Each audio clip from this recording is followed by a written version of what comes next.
ஏஞ்சி வந்து அப்படியே கட்டி பிடிச்சிட்டாங்க. என்னடா நீ வந்துட்டு அம்மாவை என்ன கூப்பிட்டு வரலன்னு கேட்டாங்க. உங்களோட எவிக்ஷனுக்கு நீங்க என்ன ரீசன் அப்படின்னு நினைக்கிறீங்க? அது அன்ஃபேர்ன்றது எனக்கு தெரியும். ஒரு ஒரு ஒரு கொஸ்டின் மார்க்காக தான் இருக்கு. துப்பாக்கியில் சொல்லுவாங்களே, நீ சஸ்பென்ஸ்லேயே செத்து போவாங்க. ஜென்சி கிட்ஸ் கூட நம்ம சர்வைவல் பண்ணி நம்ம 2 பேரும் ஒத்து போதான்ற தாண்டி நம்ம நல்ல பேரோட வெளியே வர்றது தான். அப்படி வெளில வந்திருக்கீங்கன்னு நினைக்கிறீங்களா? ரம்யா கிட்டயும் பாரு கிட்டயும் திவ்யா பத்தி போய் பேசுறாங்க சாண்ட்ரா. ஆனா திவ்யா வந்து யார்கிட்டயுமே போய் சாண்ட்ரா பத்தி தப்பா பேசுறதும் நாங்க பார்க்கல. ஒரே கப்பில் தான் நாங்கள் 3 பேரும் டீலாம் சாப்பிட்டுட்டு இருந்தோம். ஆனா நீங்க வெளில வந்ததுக்கு சாண்ட்ரா சொன்னாங்க திவ்யா தான் ரீசன் அப்படின்ட்டு. எனக்கு பிஆர் நல்ல பிஆர் இருந்தால் நான் வந்திருக்க மாட்டேன் கண்டிப்பாக. ஆனால் இங்கே பிஆர் நிறைய பேர் பண்ணுறாங்க. சாண்ட்ராக்கும் திவ்யாவுக்கும் நடந்த ஒரு சின்ன ஒரு மிஸ் அண்டர்ஸ்டாண்டை அதை அவங்க பிஆர் டீம் எடுத்துட்டு தேவையில்லாமல் ஒரு ஃபேமிலிக்குள்ள ஒரு இஷ்யூ பண்ணலாம். சமையல் எண்ணெய் மற்றும் உணவுப் பொருள் ஏற்றுமதியில் 20 ஆண்டு கால அனுபவம் பெற்ற ஸ்டார் எக்ஸ்போர்ட் ஹவுஸ் கயல் ஆக்ரோ ஃபுட்ஸ். அந்த பொண்ணோட பேக்ரவுண்ட் அவளுக்கு தெரியும். சரி, கஷ்டப்படுற பொண்ணு விக்ரமுக்கா சுபிக்ஷா டெய்ல் கிடைச்சேன்னா விக்ரமுக்கு ஆப்ஷன் கிடைச்சா விக்ரம் சொல்லி வர என்ன சுபிக்ஷாவுக்கு டெய்ல் கொடுத்துருங்க, என் தங்கச்சி ஜெயிச்சுட்டு போதும். அது அங்கே வரும்போது நடக்காது. சாண்ட்ரா அழுதாங்க, அதுக்கப்புறம் மைக்க போட்டுலாம் கீழே வந்தாங்கல்ல, அதில் நிறைய ட்ரோல்ஸ் போச்சு, ரொம்ப ஃபேக்காக இருக்காங்க. அந்த ட்ரோல்ஸ்லாம் பார்த்தீங்களா? தனியாக வாழ்க்கையை ஆரம்பித்து கஷ்டப்பட்டு விரும்பின ஒருத்தனை கல்யாணம் அவனுக்காக போராடி அவனுக்கே வாழ்ந்து அவன் ஜெயிக்கிறதுக்காக அவன் பின்னாடி முன்னாடி சுற்றி நிற்கிற பொண்ணுங்க அப்படி தான் இருப்பாங்க. வணக்கம் சார். வணக்கம். உங்களோட எவிக்ஷனுக்கு நீங்க என்ன ரீசன் அப்படின்னு நினைக்கிறீங்க? எனக்கே புரியல ஆக்சுவலாக. அதுதான் பெரிய ரீசனாக இருக்கு. ஏன்னா நிறைய பேர் கமெண்ட் அடித்து வெளியே வரும்போது, ஏன்னா ஒவ்வொரு வாரம் நம்ம டேஞ்சர் ஜோனில் இருக்கோன்றது எல்லாருக்கும் தெரியும். ஆனால் அந்த டேஞ்சர் ஜோனில் இருந்தப்போ நான் வண்டியில் போயிட்டு வெளியே வந்துட்டேன். அதை தாண்டி ஒரு டேஞ்சர் ஜோன் இருக்கும், இப்படியெல்லாம் ஒருத்தனை கூட்டு போயிட்டு ஒரு பயமுறுத்தி பண்ண முடியுமான்றது அப்போ அது போகும்போது எனக்கு தெரியும் நான் வந்துடுவேன். ஏன்னா எனக்கு என் கேம் மேல் நம்பிக்கை இருந்துச்சு. ஆனால் இது வந்து அதுக்கப்புறம் கேம் உடைச்சாடணும்னு விஜய் சேதுபதி சார் சொல்லும்போது நான் 3 வாரமாக அந்த டாஸ்க்கை உடைச்சாடி பர்ஃபார்மர் பெஸ்ட் பர்ஃபார்மர் அது வாங்கி கடைசியில் கூட நாமினேஷன் டீமுக்கு 8 பேருக்கு வாங்கி கொடுத்தேன்.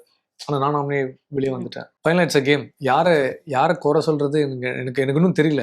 அது எனக்கு அந்த அதான் ஒரு காம்பஸில் ஒரு சர்க்கிள் போடும்போது டாட் வைப்போம்ல, அது எங்கேருந்து ஆரம்பிச்சு எங்கேருந்து முடிக்க எனக்கு தெரியல ஆக்சுவலாக. அது ஒரு கேம் தான். ஆனால் எனக்கு அது அன்ஃபேர்ன்றது எனக்கு தெரியும். பட் எனக்கு ஓட்டு போட்டது எல்லாமே ஆடியன்ஸ் தானே, எல்லாமே ஆடியன்ஸ் தான் ஓட்டு போட்டுறாங்க. பட் அதை தாண்டி நமக்கு தெரியல. ஓகே, அது ஒரு ஒரு கொஸ்டின் மார்க்காக தான் இருக்குது. சில சுவாரஸ்யமான விஷயங்கள் அப்படியே இருக்கிறது பெஸ்ட்டுன்னு சொல்லுவாங்கள்ல, துப்பாக்கியில் சொல்லுவாங்களே, நீ சஸ்பென்ஸ்லேயே செத்து போவாங்க. ஓகே, ஒரு அது அப்படியே எடுத்துகிட்டு போட்டேன்னு நினைக்கிறேன். பட் தெரியல. ஆனால் இன்னொரு விஷயம் இருக்குல்ல, நம்ம பிக் பாஸ் சீசன் 9 போய் அது இப்போ இருக்கிற இது வரைக்கும் சீசன்ல இதுதான் பயங்கரமாக பேசப்பட்ட சீசனாக இருக்கு. ஏன்னா யாருமே ஆக்டர்ஸ் இல்லை.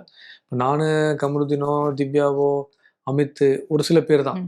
மீதி எல்லாமே இன்ஃப்ளூயன்சர்ஸும் ஒரு பேஜ் ஹேண்டில் பண்ணுறவங்க இப்படி தான் வர்றாங்க ஆக்சுவலாக. இதில் ஜென்சி கிட்ஸ் கூட நம்ம சர்வைவல் பண்ணி நம்ம 2 பேரும் ஒத்து போதான்ற தாண்டி நம்ம நல்ல பேரோட வெளியே வர்றது தான் எனக்கு தெரிஞ்ச ஒரு வின்னிங் மொமெண்ட்டாக இருக்குது. அப்படி வெளில வந்திருக்கீங்கன்னு நினைக்கிறீங்களா? ஆமாம், ஷூர் ஷாட். ஏன்னா எனக்கு நிறைய மெசேஜஸ் வந்துட்டு இருக்கு. Super sir. வெளியில வந்ததுக்கு அப்புறம் உங்க கேர்ள்ஸ் என்ன சொன்னாங்க 2 பேரும்? அவங்க வந்து ரொம்ப எப்பவுமே ஸ்கூல் போக 8 மணி ஸ்கூலுக்கு வந்து ஒரு 6:45 இப்படி எழுந்திரிப்பாங்க. ஓகே, நான் தான் போய் ட்ராப் பண்ணி பிக் பண்ணுவேன். 5:45 என் வாய்ஸ் கேட்டுட்டு ஏஞ்சி வந்து அப்படியே கட்டி பிடிச்சிட்டாங்க. ஓகே, ஒரு ஆள் கேட்டது, என்னடா நீ வந்துட்டு அம்மாவை என்ன கூப்பிட்டு வரலன்னு கேட்டாங்க. ஒரு ஆள் அம்மா கூட தான் க்ளோஸ். நான் சொன்னேன் எனக்கு மட்டும் ஆசையான உங்கள் அம்மா தான் அனுப்பிச்சிட்டாங்க. அதான் ஒரு ஆள் சொன்னாங்க, இல்லை ஒன்றும் பிரச்சனை இல்லை, அச்சாவே ஓகே தான் அப்படின்னு சொன்னாங்க. பட் ஓகே, அவங்க 36 வயசு நான் இருந்துட்டு வந்திருக்கேன். அவங்க புரிஞ்சுக்கிட்டாங்க. 6 வயசு குழந்தை. அது அந்த மெச்சூரிட்டி எப்படி வந்து தெரியல. நமக்குலாம் 6 வயசுல அது இருந்திருக்கு அந்த மெச்சூரிட்டி. அவங்களுக்கு புரிஞ்சுக்கிட்டாங்க. பட் கஷ்டம்தான் வாழ்க்கையில் ஒரு நல்ல விஷயத்துக்கு ஒரு விஷயம் இழந்து தான் ஆகணும். பட் கஷ்டமாக இருந்துச்சு அவங்களை இழந்து. பட் வேறு விஷயம் இல்லை, ஒரு நல்ல விஷயத்துக்காக போனது தான். Okay fine. ஏன்னா நீங்க உள்ள இருக்கும் போது வெளியில வந்திருக்கப்ப சொன்னீங்க, நீ மட்டும் ஏன் வந்த, சாண்ட்ரா கூட்டு வந்திருக்காங்க பசங்க சொல்லியிருக்காங்க அப்படின்னு. அதே மாதிரி தான் சொல்லியிருக்காங்கன்னு நினைக்கிறேன் இல்லையா? ஆமா, அவங்க என்ன சொன்னாங்கன்னா, இல்லை இப்போ அவங்களுக்கு கேட்டேன்னா ஒருவேளை சாண்ட்ரா கேட்டவங்க என்ன சொல்லிப்பாங்க, நான் போயிருக்கணும், அவர் இருந்திருக்கணும் அப்படி சொன்னேன். பட் ஆனால் நம்ம அதுவும் நம்ம கையில் கிடையாது. பட் என்னன்னா, சரி அம்மா என்னதான் அப்பா இருந்தாலும் அம்மாவுக்கு ஈடாகாது இல்லை. கண்டிப்பா என்னதான் இருந்தாலும் அம்மா தான் எல்லாமே. பார்த்தா நல்லா ஷூட்டிங் போடுவேன், குழந்தைங்களை பார்த்து வளர்த்து அவங்க பிரிஞ்சதே கிடையாது. பட் இதுவே அவங்களுக்கு பெரிய டாஸ்க்கு. ஸோ ஆப்வியஸா அவங்க போடுறதுக்கான ரீசன் எனக்காக தான் வந்திருக்காங்க, படத்துக்கு சப்போர்ட் பண்ணுறதுக்கு. ஸோ நான் ப்ரே பண்ணுறேன் அவங்க வந்து டாப் 5 டுவர்ட்ஸ் ஃபைனல் வரைக்கும் வரணும் நான் வேண்டுறேன். It's all game. கேம் எப்படி நகர்த்தோ அதை வச்சு தான் எல்லாமே இருக்கு. ஓகே. உள்ள இருக்கும்போது பிக் பாஸ் இருக்கும்போது நீங்க ஒரு எமோஷனல் சப்போர்ட்டா இருந்தீங்க. எல்லா விஷயத்துக்குமே உள்ள இருந்தீங்க சாண்ட்ரா மேம் கூட. இப்போ நீங்க வெளியில வந்துட்டீங்க இல்லையா? பிபி ஹவுஸ்ல யாரு வந்து உங்களுக்கு எமோஷனல் சப்போர்ட்டா இருப்பாங்கன்னு நினைக்கிறீங்க? யாருமே இருக்க மாட்டாங்க. அப்படியா? உங்க வீடு அப்படிதான். இப்போ 2 நாளா நாங்க பார்த்துட்டு இருக்கோம். ரம்யா அண்ட் பாரு கிட்ட தான் ரொம்ப பாண்ட் ஆகி, இன்ஃப்ளூயன்ஸ் ஆகி இருக்காங்க. சோ அந்த இன்ஃப்ளூயன்ஸ் வந்து கேம் பிளேக்கு வந்து மேபி யூஸ்ஃபுல் ஆகும்னு நினைக்கிறீங்களா? அதை எப்படி நீங்க பாக்குறீங்க?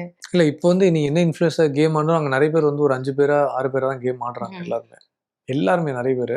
பட் இண்டிவிஜுவல் கேம் தான் நிற்கும். பட் என்னதான் இண்டிவிஜுவல் கேமா இருந்தாலும் இப்போ ஆப்போசிட்ல ஒரு 6 பேரை எதிர்க்கணும்னா நீங்க தனியா ஒன்றும் பண்ண முடியாதுங்க. 6னா 12 ஓட்டு ஆயிடுச்சு. ஒரு ஆள் ஓட்டு வச்சு நீங்க என்ன பண்ண முடியும்? ஆப்வியஸா இன்ஃப்ளூயன்ஸ் ஆக மாட்டீங்க. சில நல்ல வைப்ரேஷன் கூட நீங்க ஜாயின் ஆவீங்க. நல்ல பிளேஸ் கூட நீங்க சேருவீங்க. ஓகே. அது மாதிரி தான் ஆக முடியும். ஆனா அங்க ஒரு ஆள் தேவைப்படுது, ஒரு ஆளை கன்சோல் பண்றதுக்கு. கன்சோல் பண்ற ஆள் அதை யூஸ் பண்ணி ஸ்பாட்லைட் எடுக்கிறாங்களான்னு கேட்டா எனக்கு தெரியாது. ஓகே. அப்படி பண்ணிருக்காங்களா யாராச்சும் உள்ள? பண்ணியிருக்காங்களான்னா சில இடங்களில் பார்வதி பண்ணுவாங்க. சில இடங்களில் அது ஏன்னா அவங்களுக்குன்னு அதுவும் நான் தப்பு சொல்ல மாட்டேன். அவங்க கேம். ஓகே. நாங்க உள்ள போகும்போது வெளியே இந்த வயல் கார்டு இந்த விஷயங்கள்லாம் பார்த்து உள்ள போகும்போது அவங்க தெரிஞ்சுக்கிட்டாங்க என்ன பண்ணோன்னு. பார்த்துட்டு அது அப்படியே மறுநாள் ஒரு கேம் ஆடிட்டாங்க அவங்க. எனக்கு தெரியும் எங்க அப்பா அம்மாவுக்கு லிமிட்ஸ் தெரியும். அப்போ நான் யோசிச்சேன், நாங்கள் அதுக்காக சொல்ல வரலையே. சில விஷயங்கள் நீங்கள் கண்ட்ரோல் பண்ணுங்க, விட்டுருங்க, பண்ணாதீங்க. அப்போது எனக்கு தெரிஞ்சிச்சு. ஸோ அதுலேருந்து நம்ம கேர்ஃபுல்லாக இருக்கணும். நான் எப்போ உட்காந்து அவங்கள்ட்ட பேசவே மாட்டேன். வாலண்டியர் அவங்களாம் வந்து உட்காந்து பேசினாலும் பெருசாக பேச மாட்டேன். ஓஹோ அப்படியா, ஓகே. இப்படி இருக்கும்போது அவங்க நம்மகிட்ட கேம் எதுவும் ப்ளே பண்ணி எதுவும் பண்ண முடியாது. ஸோ அந்த இடத்துல யார்கிட்ட பேசும்போதும் அளந்து பேசுறது ரொம்ப நல்ல விஷயம். 2 நாளா வந்து திவ்யாக்கும் வந்து சாண்ட்ராக்கும் சண்டை போயிட்டு இருக்கு. இப்போ பாரு கிட்ட தான் போயிட்டு எல்லாமே சொல்லிட்டு இருக்காங்க. 2 நாளா எனக்கு தெரிஞ்ச அந்த டாஸ்க்ல இருந்தே அந்த துண்டிக்கப்பட்டது கொடுத்த அந்த டாஸ்க்ல இருந்தே கிட்டத்தட்ட இருக்கு. ஆமா அது இன்னும் எனக்கு தெரிஞ்சு இப்போ பரவாயில்லன்னு நினைக்கிறேன். ஓரளவுக்கு ஏதோ 2-3 வார்த்தைகள் பேசாம இருந்த இடத்துல ஒரு 2-3 வார்த்தை பேசுறாங்கன்னு நினைக்கிறேன்.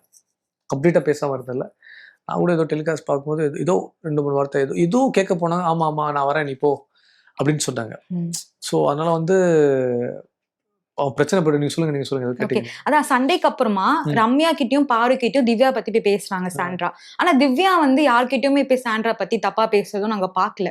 அதை நீங்க கண்டிப்பா பாத்திருப்பீங்க. அதை பத்தி உங்க பதில் என்ன? பதில் என்னன்னா மேபி இது சின்ன ஒரு ஃப்ரெண்ட்ஷிப்போட மிஸ் அண்டர்ஸ்டாண்டிங் எனக்கு தெரிஞ்சு. ஏன்னா ஒரே கப்ல தான் நாங்க 3 பேரும் டீ எல்லாம் சாப்பிட்டுட்டு இருந்தோம். அவங்க வராம நம்ம சாப்பிட மாட்டோம், நான் வராம அவங்க சாப்பிட மாட்டோம் அப்படி இருந்தோம். அது ஒரு டாஸ்க்குள்ள வரும்போது நல்ல நண்பர்கள் எதிரி ஆவாங்க. அது ஒரு விஷயமா நடக்குது. ஆக்சுவலி இவங்களுக்குள்ள ஒரு சின்ன ஒரு இதுதான். அது உட்காந்து பேசினா தீர்ந்துரும். ஓகே. ஆனா அது கேமுக்கு உபயோகமா இருக்குமா 2 பேர் பார்த்தாங்கன்னா அது அவங்க 2 பேர் கேம். அதுல நான் வரல, எனக்கு தெரியாது. அது அந்த வீட்டில் போய் உட்காரும்போது அந்த விஷயம் கேமே தெரியும் ஆக்சுவலா. ஆனால் உட்காந்து பேசினா ஈஸியாக எனக்கு தெரிஞ்சு சால்வ் ஆகும். கண்டிப்பாக உட்காந்து பேசினா முடிச்சிடலாம். உட்காந்து பேசி முடிச்சுட்டா இவங்க 2 பேரும் டீம் ஆயிடுவாங்க. அப்போ ஆப்போசிட் டீம் என்ன சொல்லுவாங்க, டீம் ஆயிட்டாங்கடா. ஸோ இங்கே என்ன நகர்த்தினாலும் இண்டிவிஜுவலாக நீங்கள் ரொம்ப தூரம் ட்ராவல் பண்ணி தான் நீங்கள் கேம் பண்ண முடியும் ஆக்சுவலாக. இன்னொரு விஷயம் என்ன, நான் எவிக்ட் ஆகி வந்த கேப்பில் நீங்கள் பார்த்துருப்பீங்க, திவ்யா போய் கபோர்டில் இந்த ட்ரெஸ்ஸை எடுக்க சொன்னாங்க. அது என்னன்னு பார்த்தோன்னா சாண்ட்ராவோட ட்ரெஸ்ஸை கிளியர் பண்ணி அவங்க ட்ரெஸ் எதுவும் அந்த இடத்துல வச்சலாம் பிளான் பண்ணா. அது சாண்ட்ரா பிரேக் அவுட் ஆகி இந்த இடத்துல அதை போய் சொல்லிக்க தேவையில்லை.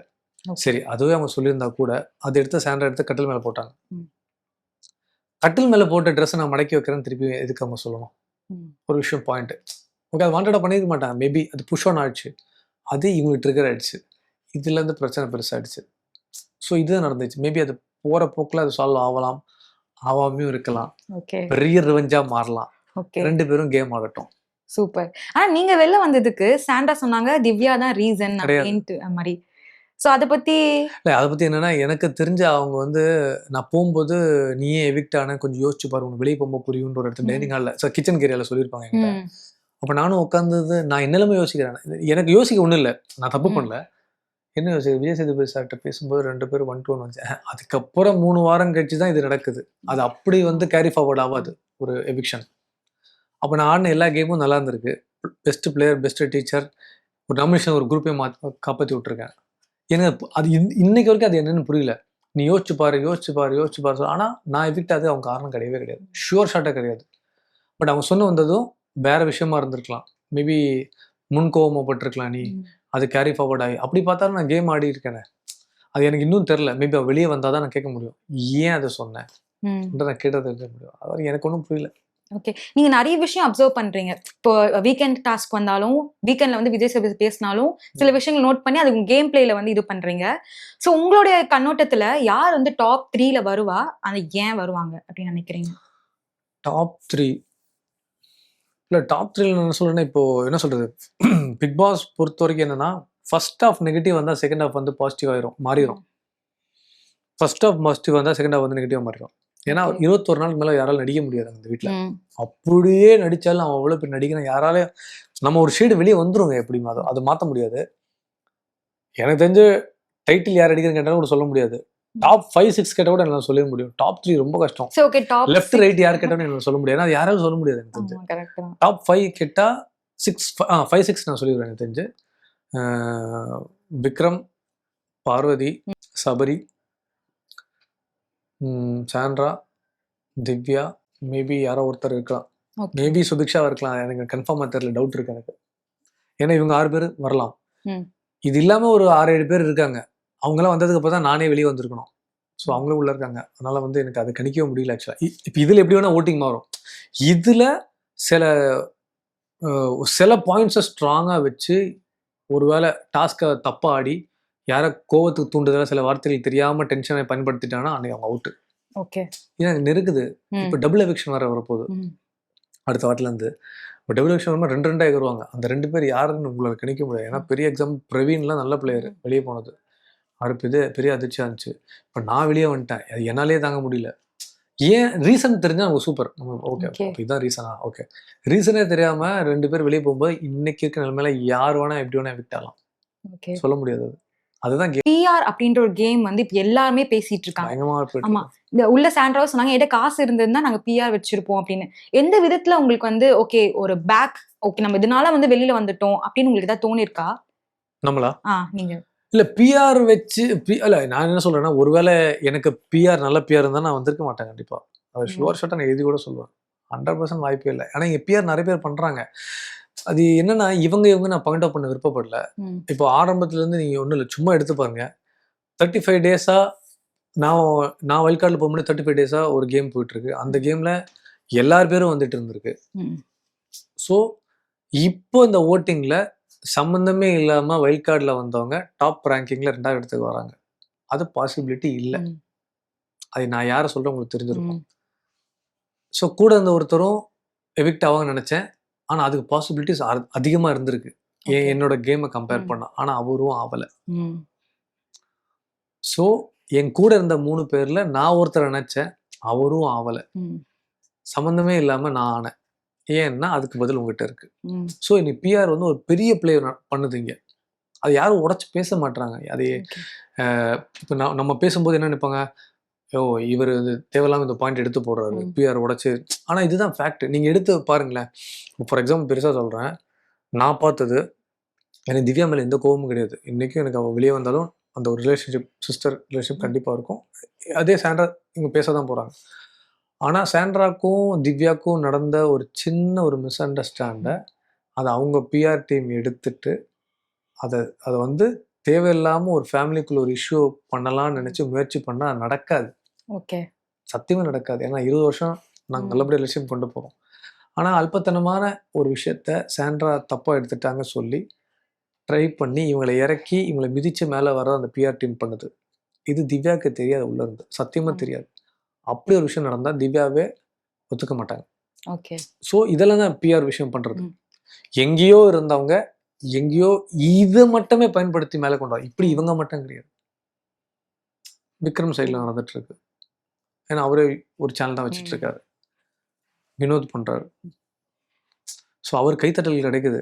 அதுக்காக நீ டாப் ரேங்கிங்ல வந்து நிற்பேன்றது அது என்னால் நம்ப முடியாது. பார்வதிக்கு இருக்கு. கமருதீன் பண்றாரு. எஃப்ஜே பண்றாரு. ஒரு சில பேர்ல இல்லாதல எனக்கும் சாண்ட்ரான் கிடையாது. அங்க இருந்து இன்னொரு சில பேர்ல வாட்டர்மெலனும் கிடையாது. சுபிக்ஷாக்கு இருக்க மாதிரி எனக்கு தெரியல. இதெல்லாம் நான் பார்த்தது. ஏன்னா நான் வெளியே வந்து அப்சர்வ் பண்ணி எனக்கு தெரிஞ்சிருக்காது. ஸோ அப்சர்வ் இது யாரும் சொல்ல மாட்டாங்களே. அப்போ உண்மையா ஒருத்தன் கேம் ஆடுறான்னா அவனுக்கு என்ன மதிப்பு இருக்கு? அப்போ எதுக்கு நம்ம போறோம்? ஆடியன்ஸை நம்பி தான் நம்ம போறோம். நம்ம ஆடுறோம். கேம் இருக்கு, ஓட்டிங் இருக்கு. அப்போ ஓட்டிங்க்கு என்ன மதிப்பு இருக்கு? எனக்கு புரியவே இல்லை. அப்போ எதுக்கு நம்மளை தேர்ந்தெடுக்கிறாங்க? நம்ம போய் சின்சியராக ஆடுறோம், கஷ்டப்படுறோம். ஸோ ஒரு பிரேக்ஃபாஸ்ட்டை 12 மணிக்கு சாப்பிட்றோம், லஞ்சை 6 மணிக்கு சாப்பிட்றோம். அதுக்கு எல்லாமே காரணம் நாங்கள் தான். ஏன்னா அங்கே ஒரு இஷ்யூ நடந்துகிட்ருக்கோம். ஸோ நம்ம வரணும் ஜென்யூனாக கேம் ஆடணும்னா, அப்போ நாங்கள் ஜென்யூனாக ஆடும்போது எங்களை ஆட விடாமல் பிஆர் டீம் வச்சு அடிச்சிங்கன்னா அப்போ என்ன பண்ண முடியும்? இன்னொரு விஷயம் நடக்குதுன்னா, நம்ம நல்லா ஆடினாலும் இவர் யார் கூட பிரச்சனை பண்ணாங்களோ அவங்கள ஏற்றி நம்மளை இறக்கிடுவாங்க. இது என்ன பண்ண முடியும்? கமருதீனுக்கு ஏதாவது பிரச்சனை நடந்ததுன்னா ஏதாவது நீங்க இப்ப இருந்திருக்கீங்க சப்போர்ட்டா இல்லையா? சம்டைம்ஸ் இருந்திருக்கீங்க. நான் அட்வைஸா கொடுத்துருக்கேன் அவருக்கு, சில விஷயம் தெரிஞ்சுங்க. பட் சண்டை போடும்போது வேணாம்னு சொல்லி, ஏன்னா திவ்யாக்கும் கமருதீனுக்கும் ஒரு சண்டை. அப்போ நீங்க வந்து சொல்லி வேணாடா சொன்னா கேள்றா. ஆனா திவ்யா ஒரு பாயிண்ட் ஒன்று வச்சாங்க, அது நான் கமருதீன் டிஸ்கஸ் பண்ணேன். என்னன்னா, யார் வேணா இங்க வந்து என்கிட்ட சண்டை போடலாம் அண்ணே, திவ்யா சொன்னது. ஆனா கமருதீன் வந்து என்கிட்ட சண்டை போடக்கூடாது. நான் ஏமா அப்படி பேசுறேன்னு. இல்லை, எனக்கு அவர் 1 year தெரியும். 1 year தெரியும் எப்படிமா சொல்றேன்? எனக்கு புரியல. நல்ல ஃப்ரெண்ட்ஸா? இல்லை 1 year தெரியும், அவர் இப்படிலாம் என்கிட்ட பண்ணலாமா? அப்போ ஏதோ ஒரு விஷயம் ட்ரிகர் ஆகும்போது கமருதீன் உட்காந்து பேசினேன். நீ பார்த்துருப்பீங்க. டே இல்லடா, என்னடான்னா உங்களுக்கு பிரச்சனை? சரி ஓகேடா, பிரச்சனை சொல்லாதடா. அண்ணே எப்போ பார்த்தாலும் ஒரு வருஷம்னு சொல்றாங்கல்ல. அண்ணே 2 பேரும் co artist. Happy Deepavali, Pongal அனுப்புவாங்க. அவங்க ஒரு ஹீரோயின் செகண்ட் லீடாக பண்ணாங்க, நான் ஒரு கேரக்டர் செகண்ட் லீடாக பண்ணேன். இதை தவிர்த்து இப்படியே இப்போ ஒரு ஆளை பற்றி நீங்கள் பில்டப் பண்ணிட்டு வச்சோங்களேன், அங்கே போவாதுன்னா அங்கே போய் தான் பார்க்கலாம் உங்களுக்கு தோணும்ல. இது வந்து இவன் சைட்லேருந்து வச்ச விஷயம் திவ்யா பற்றி. அப்போது எனக்கு விஷயம் தெரியாதுல்ல. நான் வாலண்டாக அந்த விஷயத்துக்குள்ளே உள்ள நுழையலாமா, கேன் ஐ கம் இன் அப்படின்னு சொல்ல முடியாதுல்ல. கெட் அவுட் சொல்லிட்டா என்ன பண்ணுறது? இப்போ அதனால நான் பேச போய் ரிலேஷன்ஷிப்ஸ் ஒரு நல்ல ஒரு பாண்டு போயிடக்கூடாது சொல்லி தான் நான் பேசுகிறேன். ஆனால் இவங்ககிட்ட சொல்லுவேன், இவன் என்கிட்ட சொல்லியிருக்கான், அண்ணே கொஞ்சம் உஷாராக இருங்க, நீங்கள் திவ்யா கிட்டலாம் கொஞ்சம் நீங்கள் வந்து பேசுறதுன்றலாம் ஓகேண்ணே, நீங்கள் தனியாக அவங்க கேம் ஆடுங்க. திவ்யா கிட்ட நான் தனியாக தான் ஆடுறேன், இப்போ நீ எனக்கு எப்படியோ அதே மாதிரி தான் அவளும் அப்படிடா, நம்ம வேணால் சார்ட் அவுட் பண்ணலாம் வேணாம். இல்லை நான் அது செட் ஆகுதுண்ணே அப்படிலாம் சொல்லியிருக்கான். பட் அவன் பாயிண்ட் ஆஃப் வியூ என்னன்னு தெரியல எனக்கு. இவங்களுக்கு ஒரு வேர்ஷன் இருக்கு, அது அவங்கவுங்க இடத்துல இருந்தால் தான் நம்ம அதை புரிய முடியும். ஓகே, இப்படி ஒரு விஷயம் போயிட்டு இருக்கு. இதுக்கு நம்ம என்ன பதில் சொல்றது? ஏன்னா நீங்க வந்து ஸ்டாண்ட் பண்ணிருக்கீங்க கமருதீனுக்கு. பட் ஆனா உங்களுக்கும் வினோத்துக்கும் சண்டை போடும்போது அவரு வரல உங்க சைடு. அதை நீங்க நோட் பண்ணீங்களா? நோட் பண்ணேன். ஏன்னா அவங்க 2 பேரும் நல்ல திக் ஃப்ரெண்ட்ஸ். ஆனா அதுக்காக வந்து அவன் ஸ்டாண்ட் பண்ணாம இருந்து பார்த்தா என்கிட்ட சண்டை போட மாட்டான். ஒரு விஷயத்துல ஏதோ அந்த ஜம்புலிங்கம் டாஸ்க், மீச வச்ச டாஸ்க்ல என்ன பார்த்து பார்வதி அவர் சொன்னான், இந்த பாரு வாட்ச்மேன் எப்படி இருக்காரு பாரு, வாட்ச்மேன் ட்ரெஸ் போட்டிருக்காரு பாரு. நான் அப்போ வந்து என்னன்னா கேரக்டர் சொன்னேன், பார்வதி ஒரே விஷயம்தான், நல்லா பேசுவேன். நான் போட்டிருக்கிறது ஒரு மேஜர் கேரக்டரு, மேஜர் ஜம்புலிங்கம் சொல்கிறேன், நீ வாட்ச்மேன்னு சொல்கிற, அப்போ நானும் பேசிடுவேன் பார்த்துக்க, அப்போ அஃபண்ட் ஆகாத. இந்த பாடுறா டென்ஷன் ஆக சொல்லி, இப்போ நான் உங்ககிட்ட பேசுவேன், நீ என்கிட்ட பேசலாம். அவர் கமருதீன் சப்போர்ட் எடுப்பார் எப்பவுமே. கமருதீன் கூப்பிட்டேன், அவன் டெமோ கேரக்டர் எடுத்து அப்படி பேசியிருந்தப்போ நான் கமர் சொல்கிறேன், வா ஒரு விஷயம் வா, கேரக்டர் விட்டு வெளியே பேசுவோம் வா, ஒரு வார்த்தை அவட்ட சொல்லி வச்சிரு, டீசெண்டாக இருந்தால் நான் டீசெண்டாக பேசுவேன், நீ என்னோட கேரக்டர் கதாபாத்திரத்தை புல் பண்ணி எனக்கு கலெக்ட்னு டிசைட் பண்ணனா அது நல்லா இருக்காது, சரியா? இதை அவள் காதில் உரைக்கிற மாதிரியே போய் சொல்லு, சரியா? ரொம்ப தப்பு. உன்னை சப்போர்ட்டை பிடிச்சி உன்னை யூஸ் பண்ணுறான், சண்டை வருவா மட்டும் உனக்கு பார்வதி எங்கே கமருதீன் தேவைப்படுது? அப்போ இல்லாப்ப நீ வந்து நல்லா பேசுறல. ஸோ அது அவங்க கேம். ஆனால் கேமில் அவனை சீட் பண்ணக்கூடாது. ஓகே, அது தப்பு. இப்போ என்னதான் வந்து வெளியில இருக்கிறவங்க சொன்னாலும் சரி, உள்ள இருக்க கண்டஸ்டன்ட்டுமே வந்து பாரு கமருதீனை யூஸ் பண்ணிக்கிறாங்க அப்படின்ற சொன்னாலும் அது அவனுக்கும் தெரியும். ஆமா, அதே இன்னும் ஒன்னாவே இருக்காங்க 2 பேரும். அது ஒன்றுமே பண்ண முடியாது, அந்த ஜோடி அப்படிதான் ஆக்சுவலா. ஆனா இவனும் சொல்லுவான், அவன் நான் எங்க முன்னாடி சண்டை போட்டுருக்கேன் பார்த்துக்கிட்டு, இதெல்லாம் ரொம்ப தப்பு இவ்வளவு பண்றது, பிரிஞ்செல்லாம் போறாங்க, பேசிப்பாங்க, மனங்கள்லாம் அவன் அம்னீஷன் மாதிரி மறந்துடுவான். அதை திருப்பியும் பேசுவான், திருப்பியும் இப்படி நான் வந்ததுல நான் எல்லாம் அவனுங்கெல்லாம் சொல்லி டயர்டாகி போச்சு. இவனே வந்து கேட்பேன், நான் டே போடா நீ வேற, நீ வந்து கேட்ப, நீ அது நான் சொல்ற ஒன்றும் இல்லை, அது அவங்கவுங்க டிசிஷன் தான். பட் எனக்கு என்ன தெரிஞ்சுட்டேன்னா, ஒரு ஒரு ஒரு ஒரு சில பேர் நெகட்டிவா சண்டை பட்ட போன டிசைட் பண்ணாங்க. ஒருத்தர் ஃபன்னா போயிடலாம், ஒருத்தர் லவ் கண்டென்ட் கொடுக்கலாம். நான் சொன்ன 3ஆவது பாயிண்ட் தான் இவன் தேர்ந்தெடுத்திருப்பான். எனக்கு தெரிஞ்சு அந்த காதல் ஜோடிகள், பல காதல் ஜோடிகள் இருக்கு, அதுல இது ஒரு ஜோடி, ஆனால் இந்த ஜோடி வித்தியாசமான ஜோடியா நம்ம ஃபோக்கஸ் பண்ணலாம், நம்ம சர்வைவல் ஆகிறதுக்கு முன்னாடி போறதுக்கு நம்ம இதை கீப் அப் பண்ணுவோம் அப்படின்ற அவங்க ஸ்ட்ராட்டஜி கேம் இருக்கலாம். நீங்க என்ன சார் ஸ்ட்ராட்டஜிஸ் உள்ள போனீங்கன்னா, ஒரு வைல்ட் கார்டு போறீங்க, எபிசோட்ஸ் பார்த்திருப்பீங்க, அஃப்கோர்ஸ் லாஸ்ட் சீசன் பார்த்திருப்பீங்க, சில விஷயங்களை அப்சர்வ் பண்ணிருப்பீங்க இல்லையா? நீங்க ஏதாவது ஸ்ட்ராட்டஜிஸ் வச்சு போனீங்களா? நீங்க 2 பேர் ஸ்ட்ராட்டஜி பண்ணவே இல்லை ஆக்சுவலா. அது பண்ண முடியாதுங்க. நீங்க கேம் நான் இத்தனைக்கும் போன சீசன் கூட கொஞ்சம் பார்த்தேன், சீசன்ல சுத்தமா பார்க்கல. இல்லை ஜென்சி கிட்ஸ் வரையா டெரரான ஆளுங்க எல்லாருமே. இந்த இவங்களுக்கு நம்ம ஈடு கொடுக்க முடியாதுல்ல. ஏன் முடியாதுன்னு முடியும், பட் அவங்க எதையுமே பார்த்துட்ட யோசிச்சு பேச மாட்டாங்க. நம்ம யார்கிட்ட பேசும்போது யோசிச்சு பேசுவோம். ஐயோ ஹோட்டா இருமான்னு. முதல்ல பேசிட்டு அப்புறம் தான் அவங்க யோசிப்பாங்க. ஹோட்டாச்சா சரி விட பரவாயில்ல. ஸ்ட்ராட்டஜி யாராலும் ஃபாலோ பண்ண முடியாது. சுத்தமாக பிக் பாஸ்ல கோ வித் த ஃப்ளோ. இதான் நான் யோசிச்சது. நீ பாட்டு போயிட்டு இருக்க வேலையை நான் பாட்டு என் வேலையை போயிட்டு இருப்பேன். Go with the flow. என்ன வருதோ பார்ப்போம். மிரர் மாதிரி தான். கோவப்படுவேன், சிரிச்சா சிரிப்பேன், அழுவேன், மிரட்டினா நான் மிரட்டுவேன். இதுதான் நான் இதுதான் ஃபாலோ பண்ணேன். என்னோட கண்ணாடி நீங்க என்ன டிசைட் பண்றீங்களோ தான் நான் யோசிச்சது. என் பிட்வீன் வந்து பேசுவாங்க, பயாஸ்ன்னு சொல்லுவாங்க, குரூப்பிசம் சொல்லுவாங்க. நீங்க என்ன வேணா சொல்லிட்டு போங்க. நான் ஆடுற கேம் ஆடியன்ஸுக்கு தெரியும். உங்களுக்கும் விக்ரமுக்கும் நிறைய முரண் இருந்தது உள்ள. சோ அவரோட கேம் பிளே எங்களால ப்ரெடிக்ட் பண்ண முடியல. ஆஸ் ஒரு கண்டஸ்டன்டாவும் நீங்க பாத்திருப்பீங்க, ஆடியன்ஸாவும் இவர் என்ன மாதிரி கேம் பிளே பண்றாரு அப்படின்னு உங்களுக்கு தெரியல. நீங்க எப்படி பாக்குறீங்க அவர் கேம் பிளே? இல்ல விக்ரமோட கேம் பிளேனா, விக்ரம் பர்சனலா பார்த்தா நல்ல கேரக்டருங்க. நல்ல கேரக்டர், கேரிங் எல்லாம் நல்லா பேசுவோம். நான் நிறைய விஷயங்கள் பேசியிருக்கோம், படத்தை பத்தி பேசியிருக்காரு.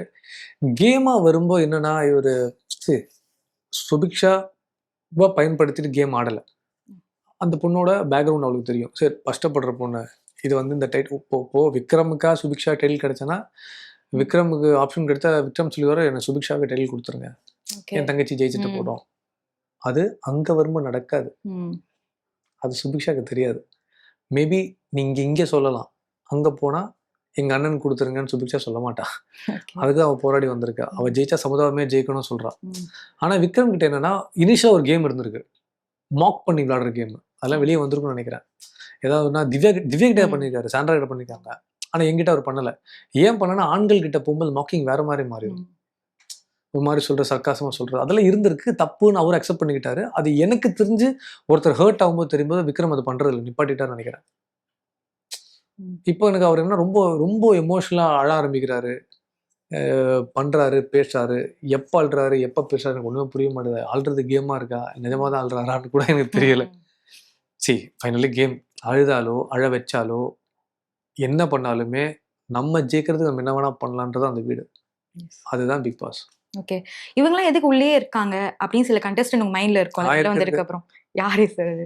ரம்யா, கனி, சபரி, எப்ஜே, விஹானா, கமருதீன், யார பேர் விட்டுருப்பேன் தெரியல எனக்கு. பட் இதெல்லாம் அதான் சொன்னேன், இவங்க எல்லாம் போனப்போ தான் நான் வெளியே வந்திருக்கணும்ன்றது தான் என்னோட லிஸ்ட்டு. ஸோ அது எப்படின்னு தெரியல, எனக்கு ஒன்றும் புரியல. It's game. ஹாப்பியார். ஓகே, ஸோ உங்களுக்கும் விஜய் சேதுபதி சாருக்கும் பாண்ட் நாங்களாம் பார்த்து செம்மையா என்ஜாய் பண்ணோம். லாஸ்ட் வெளியே வரும்போது ஸோ உங்களுக்கு வெளில வந்ததுக்கு அப்புறம் உங்களுக்கு ஏதாவது டிப்ஸ் தான் கொடுத்தாரா? ஓகே இந்த மாதிரி நடந்துக்கோ. வெளியே வந்ததுக்கு வெளில வந்து இல்லை, அதாவது விஜய் சேதுபதி சார் வந்து நாங்கள் 2 பேரும் வேற மாதிரி நல்லா பேசுவோம், பழகுவோம். ஆனால் இது வரைக்கும் தனியாக பர்சனலாக மீட் பண்ணதில்லை. அவர் வீட்டுக்கு நான் போனதில்லை, டின்னருக்கு போனதில்லை, ஒன்றா நாங்கள் பழகினதில்லை, அப்படி கிடையாது. ஆனால் இருந்தாலும் என்னென்னா, நான் ஹீரோவாக இருக்கும்போது அவர் கேரக்டர் நடிக்க தான் டெலிவிஷன் வந்தார். அதுலேருந்து அவர் கஷ்டப்பட்டு மேலே இவ்வளோ தூரம் வந்திருக்காரு இல்லையா? அப்போது அந்த ட்ராவலில் அவர் ட்ராவல் நான் இருந்திருக்கேன்னு அவரை என்னை பார்த்துருக்காருன்றது தான் இப்போ செல்ஃப் ரெஸ்பெக்ட். நான் போய் அவரோட வாய்ப்பு கண்டதில்லை, கேட்டதில்லை. அப்படிலாம் இருந்து எங்களுக்குள்ள நல்லா வைபாக இருந்து அவர் படத்தில் நான் 1 வில்லன் அடிச்சு இல்லை டபுள் ஹீரோ அடிச்சிருந்து நான் பிக் பாஸ் வந்திருந்தால் அவர் சொல்லி வந்திருப்பேன்றது தான் விஷயம்.